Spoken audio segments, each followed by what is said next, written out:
What's up, Lori, Kirsten, and Chase? I am going to do your 3 shop reviews back to back here, so bear with me. This is the first of its kind. I figure if I can knock out a few of them in a row, then let's do that, right? First and foremost, a little bit of a disclaimer, just that nothing I say is intended to be deconstructive in any way. It's all intended to be, constructive criticism, hopefully to help set you on a positive vibe and a positive note. What I say and suggest is a combination of Etsy's best practices, but it's also very subjective too. So understand that there's more than one way to win. So that said, nothing I say is going to guarantee that you're going to make money overnight or anything like that. So I think that's about it. Let's get right into it. So first shop is Lori's shop, Lori's Crafts. First impressions. Looks like you've niched down here. That's good. More colors available. That's kind of cool. It's not overpowering since it's not the main thing. The Dunes, Long Beach Island. Love it. I would almost call your shop the Dunes or something like that, right? Something related to it. It looks like you're definitely a Long Beach Island kind of girl, and this is the niche you've chosen. What I don't see it reflected in is in this title. Lori's Crafts sounds, screams hobby, right? So be conscious of that.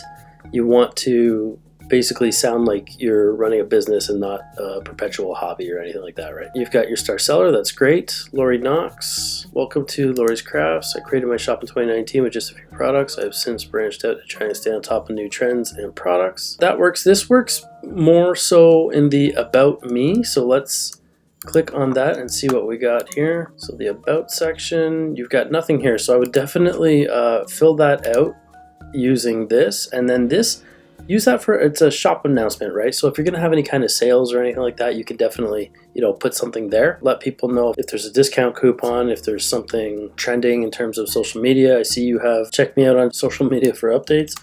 Just going to plug this in over here and search it. I don't see any links to anything, and it looks like it's all your Etsy shop. So treat the search with omitted results. Doesn't show anything else either. So, one result, it's only you and it's only your craft shop. So make sure that you definitely link to your social media, which you can do at the bottom here. And you don't have any of that filled out, so I would definitely, fill out your policies and the About shop down here, because you can link to all your social media down here. That would make the most sense. Let's look at the shop sections immediately.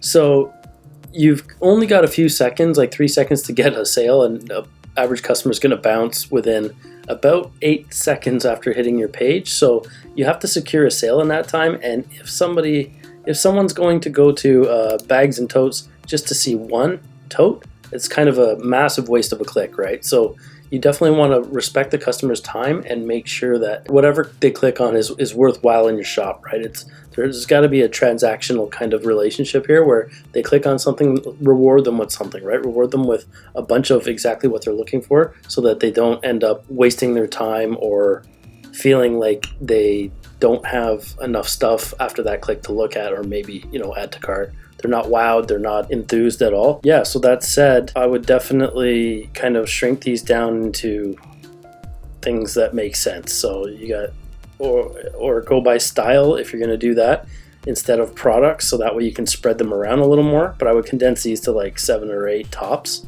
maybe even 5, and just kind of fill that out. Make them, so that each one has several items in it. Looking through here, it looks like they're cute designs. The mock-ups are done well. However, I'm seeing the same design. Okay, it's a little bit different, but it says the same thing. It's almost the same design. And this kind of looks like the Barbie logo. Oh, you've actually got Barbie in here. So definitely remove that for sure, because it's absolutely trademarked. And with the movie out and everything right now, you're definitely going to get yourself in hot water and potentially shut down, and you could even get sued for whatever's in your inventory. But yeah, it looks like you've kind of got, one design aesthetic. I would branch out on that for sure, because there's guys that live in Long Beach too, and I'm sure that some of the ladies shopping here would like to purchase things for their, significant others or partners. Surf City, Long Beach. Work on the spacing between the letters, make the letters fatter. It looks a little spaced out here. The Dunes, this is cool. I like the colors, but yeah, it looks like a lot of the same. So just try to, incorporate a few different design styles You got a couple there, but there's a lot of the same on the first page, and then as soon as we get to a second page, it's like a completely different thing. So be conscious of this. You're gonna, yeah, Barbie on everything. If I search Barbie, yeah, this is bad news. Be careful about that. The really good thing you've done here, though, is given yourself or attain the star seller badge. That's great. People say, yeah, it doesn't matter. It doesn't directly impact your sales. But you know what?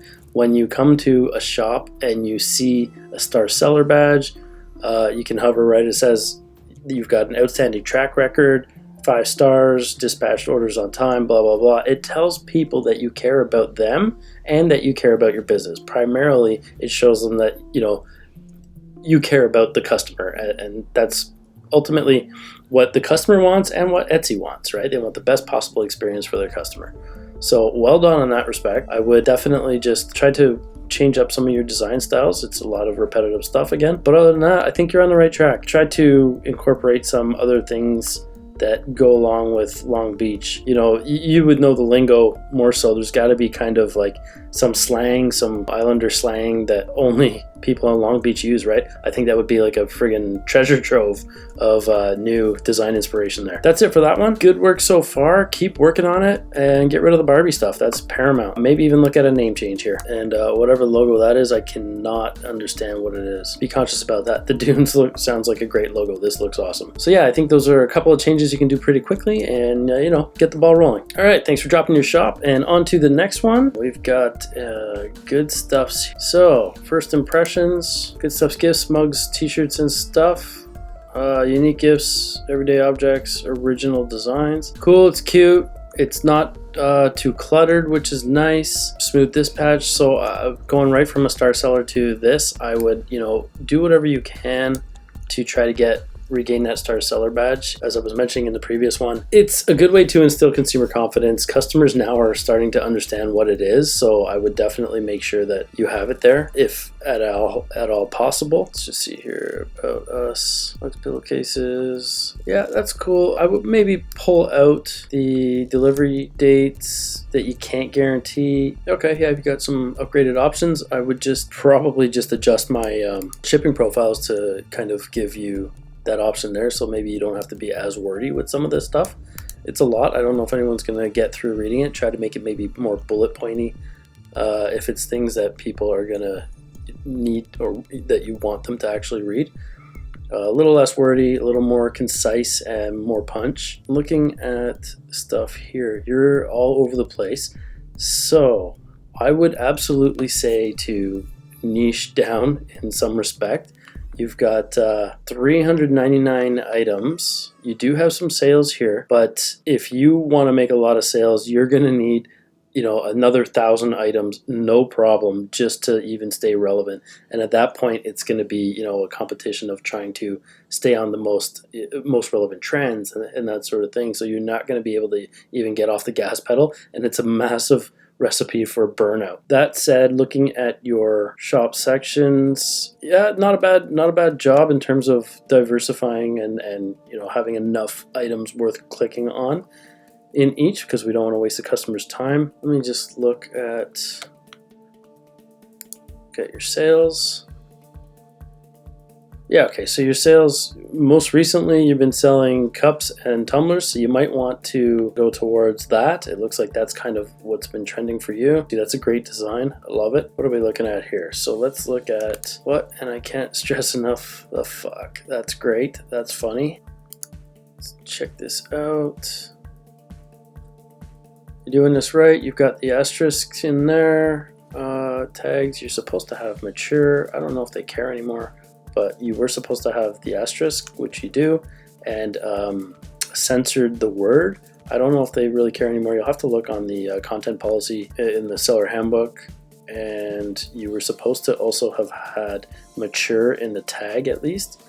1, 2, 3, 4, 5, 6, 7, 8, 9, 10, 11. Yeah, it looked off to me, so it looks like you have room for 2 more tags here. I would definitely add what the fuck in your tag. It's a big one. Etsy Seller Handbook says to repeat titles in your tags. Etsy's algorithm people have said it's not necessary to do that. anymore, which means the seller handbook might be a little bit outdated that way. I would kind of like split it between the two. I don't think you need to have WTF in there 3 times, but I would definitely have what the fuck as one of your tags for sure, because it's got the most importance in terms of weighting. And although you have it in here, they've also said that they'll weigh what's in your titles and your tags with a little more relevance and more, importance, right, in terms of how they rate things. So vulgar coffee mug, funny mugs. I would put your strongest keywords first. What the fuck? WTF, best friend, funny, funny BFF gift or whatever. Stress mug. I don't know if anyone's searching for this. Yeah, so this is your search volume. Less than 20 a month. That's not even 1 a day. So, I would rethink some of these things. Go into your stats and see if you're ranking for any of these keywords. And if you are, do not change them. That's a fast way to kind of ruin any traction or kind of steam you've got with this rolling ball of mug here. But if you are not ranking for any of these 3 for specifically, I would look at the stats and see what you are ranking for, because sometimes you'll see in there that you're ranking for things that aren't in your tags or your titles, and that would be because people would search for things and then click on those things, and then Etsy will show other listings at the bottom or beside your design sometimes, so that if they then click on your item, it'll tell Etsy that, hey, they searched for XYZ, but then they also went to your listing, and now you might not have XYZ in your titles and tags, but they might associate your ABC listing with the XYZ tags, even though it's not exactly what you've got listed in here. But yeah, if you have any bangers that you're showing up for, or a few that even are surprising, try them out in here. Otherwise, I would search your competition and see what tags they're using also. Let's look at these. That's a nice first image. It's clear, it's clean. Are these the same? I think they're actually different, but you can't, yeah, they are slightly different. I can tell by the handle and the height. So what I would do is link your 2 sizes to these 2. But even then, I would have, one of the tall ones and one of the short ones. And then link in your variations, you can link these to them, because right now it just looks like this one, the same, this, the same. It looks like you got double, so you can cut 2 of those images out, or spread them out at least. And then we come into here, coffee mug details. Yeah, this looks good. I like that. It's cute, looks good. That's enough. We're getting into some really wordy stuff here. Nobody's going to read this. They're going to get really bored by the second paragraph here. So not pre-printed and kept in inventory. Could be left out. It doesn't really serve a purpose. Production times may be longer during peak gift seasons like Christmas, Valentine's. I would condense this and just say, while we do our best to get things out the door as fast as possible, please be aware that during holiday times processing may be extended and shipping delays could potentially occur. Yeah, a little less wordy again, just more concise. Orders customized require approval. Production begins. Up to you if you want to do that. I don't usually offer proofs for customization unless it's a completely unique one-off, right? That somebody approached you and asked for something specific. Otherwise, if you want to offer customization, you can use personalization in your listing actually, and have them fill out what it is they want to type in, and then they just type in whatever words or verbiage they want in there, and that would be it. They would not get a proof. It would be like whatever is custom would be replaced with whatever they've typed out or filled out, and that would be it. That would be as simple as that gets. Shipping address lists on your orders where it will be shipped. Yeah, you can cut this down. I mean, that's an obvious one. You need priority delivery, contact me to arrange shipment. Okay, so you're giving yourself more work and the customer more work. So if you can offer priority upsell consistently with whoever you're using for fulfillment, then go ahead and add it in your shipping profiles. If you can't consistently offer it, then don't offer it. Otherwise, let them reach out to you. Don't suggest that, because you're just opening yourself up to give yourself more work here. And then just, put something in your policies that say like it's shipping upgrades mean faster shipping, but they don't necessarily mean faster processing, because that's going to get a little confusing for the customer too, right? Because a lot of times they just by default think that if they pay more for shipping that you would put it out the door faster, which isn't obviously the case. Let's look at another one. Oh yeah, this is really wordy, so this gets even wordier. Everybody needs mugs. Yes, we do. That's cool. Suggested use. Try to make this a little more visually appealing, I think, because this is good information here that is going to maybe make or break a sale even. So draw attention to it, make it look a little prettier. But yeah, good job on that. This is kind of ugly. What are we looking at? Mugs are shipped in a custom-made styrofoam clamshell. Sure to arrive safe and sound. So we found a typo here. You must provide a picture of damage. I would shorten this right up to satisfaction guaranteed, something along the lines of if anything is damaged, we will replace without question, and then deal with the fact of getting the photo or whatever as necessary, right? Customer reviews, this is awesome. Looks great. Maybe even put the stars in between each one. Keep it a little, more visually appealing, something to break up the monotony of just black text, because there's a lot of that through here. Due to custom printed nature cancellations, you've already got that somewhere in here. I feel like I read that already. All sales are final it's not wrong to have, but you want to instill consumer confidence.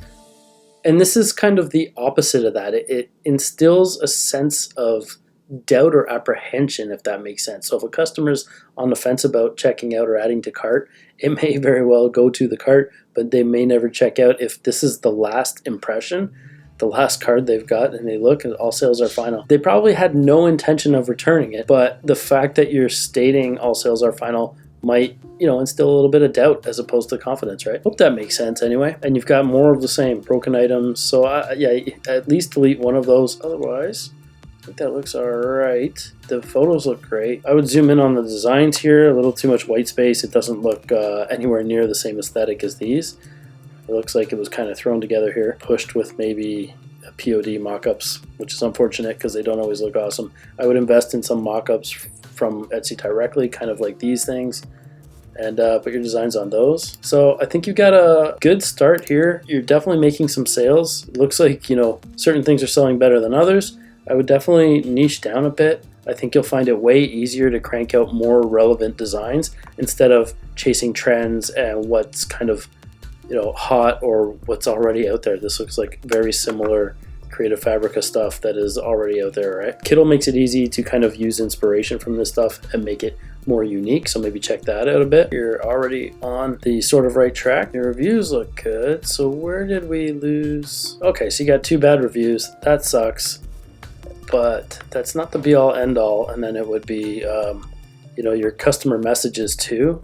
Try to reply to those as fast as possible. You can turn on a auto response, so at least you can not get caught in terms of losing your star seller going forward. But all in all, you're on the right track, and I think you've got a few things we've talked about here that I think you can kind of improve your shop, see some dramatic differences with a little bit more kind of focus. Good stuff, and thanks for sharing your shop for a review. Okay, first impressions. This banner looks a little incoherent in terms of stuff everywhere. Furball Fables front and center, I understand, but for cats and cat people, Meowloween, it's already confusing enough, and then you've introduced words that are a little trivial to say, right? So that's not to say it looks terrible, it's just a lot. Maybe tone this down if you can, condense things, all these words and stuff that you're offering the products, put them in a row, bullet points, make it clear, concise to the consumer so they know kind of what they're looking at here. Rule 101 of design was to go from left to right or up to down with focal points, right? So you don't want to have more than ultimately 3 focal points at any given time, and you've got like an incessant amount, obviously. So you'd want Furball Fables, Meowloween shop is open. It's funny, it's cute, but it's hard to say, and it makes you think twice. This is definitely a Halloween theme, so I don't know if you have to say that. Also, new listings every day. That's a lot. I don't know if I would commit to that. You're going to burn yourself out. Reader replies, rave reviews. You were missing one on on-time shipping. Try to do what you can to do that. Bump out your processing times if you have to. I know there was a delay with Monster Digital there, so hopefully that didn't impact you. We had some issues this past week, but that said, do what you can to maintain that one. It looks like these ones are great, so try to either bump out your processing times by a day or 2 just to give you a buffer, or stay on top of your processing times if it was a matter of tracking not getting pushed to complete the orders. I would condense these first. There's a lot here, it's kind of like a waste of a click, and it's too bad because there's only one design here. That's kind of funny. I think that would look good on multiple items. But cat magnets, like, people are spending their valuable time in their shop, give them a reward, right? Like we talked earlier about transactional experiences, and that's what Etsy is to people. So if they want to click on something, they don't want to be only shown one item. They want to be rewarded with multiple items that kind of foot the bill here. Cat tote bags, Americats. Okay, so we've got kind of sub niches, positive affirmations, and then we have products. I would do one or the other, but definitely not both. It's counterintuitive. So are we going into seasonality? You got your positive affirmations, you got black cats rock, different styles of cats, or are we looking at items, magnets, stickers, space cats? If you cut these down into the style, the design style, or the content of the design, so like black cats, you could probably get away with like sticking 3 of these in that one, and then it's better for a customer experience at the end of the day when they can click on one and see multiple things. And it's better for conversions too, because if people see something they like, but then they thought, hey, this $3 card looks awesome, or sticker, but it's also on a mug that's right beside it, or something similar to that's on a mug, but it's, you know, a higher ticket item that might get you a higher profit at the end of the day, or a multi-item order even, right? So that's one of the main reasons why I never sort by products, because people are gonna resonate with a design, and then they're gonna probably, most likely, if it's niche like this, want it on other products, not more of the same. Let's look at, like I was saying before, this is cluttery. So these are very involved designs on a background that's competing. There's no focal point here. This looks a little better. That's cleaner. It's busy, busy, busy with this stuff. Mugs and coffee cups. Oh, this is nice. This looks clean. Various designs. It's easy on the eyes. It's very, very clear to the customer what they're looking at first glance. You can see the designs well. You can see the whole mug. It looks great. It's nice and clean. Even your lifestyle ones, if you want to call them that. Demo cat, that's a great design. But yeah, these look great. Let's see here. Looks like we don't have any shop policies. Good for you for adding this stuff. Add some shop policies. The Instagram. Let's check that one out. Okay, so you've got some action here. That's great. You got a following. Does it link to your store? Link tree. Okay, that works. I'd almost maybe skip the link tree and just go right to your store, like whichever one you're trying to get the most out of. Don't give the customer an extra step in between. Send them right to where you want them to go. Hope that makes sense. Yeah, maybe if we declutter a little bit, I think that'll go a long way with some of this stuff. And it looks like some of your designs are repeating here. So yeah, try to come up with newer designs, maybe less products that have the exact same design. Like, is there really a difference between this, this, and this? There might be. Adorable toddler cat shirt. I don't know if anybody's searching for a perfectly adorable toddler cat shirt. These are not keywords that I would search when I'm looking for that. I'd look for funny black cat t-shirt for kids, or toddler works. So I don't know, like perfectly, is that going to be one that people actually type in there? Unless it's part of the design, it would make sense to have in there, but it's not a keyword that people actively use when they're searching for cat related things. Adorable is also not a word that I would use in terms of searching for cat stuff, you know, funny cat stuff, black cat stuff, kids cat shirts, all the heavier hitter ones. Yeah, so you've got some heavier hitter here. Children's cat. This stuff could probably stay. If you're showing up in search for any of these, definitely keep them, but I think you could probably try to swap out some of your weakest ones and see what the competition is doing. Black cat love. Furball fables, that's cute. Be careful with this. I'm always scary when I see the Volkswagen Westie there. Size shirts in there, that's good. So yeah, that about does it. Thanks for the confidence in putting your shop in there for a review. To all 3 of you ladies, you know, it takes guts to kind of put yourself out there, so I do respect that, and I think everybody should feel less apprehensive or afraid to kind of put yourself out there, right? Because the only way you're going to grow is with real constructive criticism. So thank you for allowing me the privilege to kind of give you my insights. So I think you all have enough there to go on to improve your shop pretty quickly. Small changes can sometimes yield some pretty big results. So again, thanks for your courage and thanks for sharing, and we'll see you guys in the next one.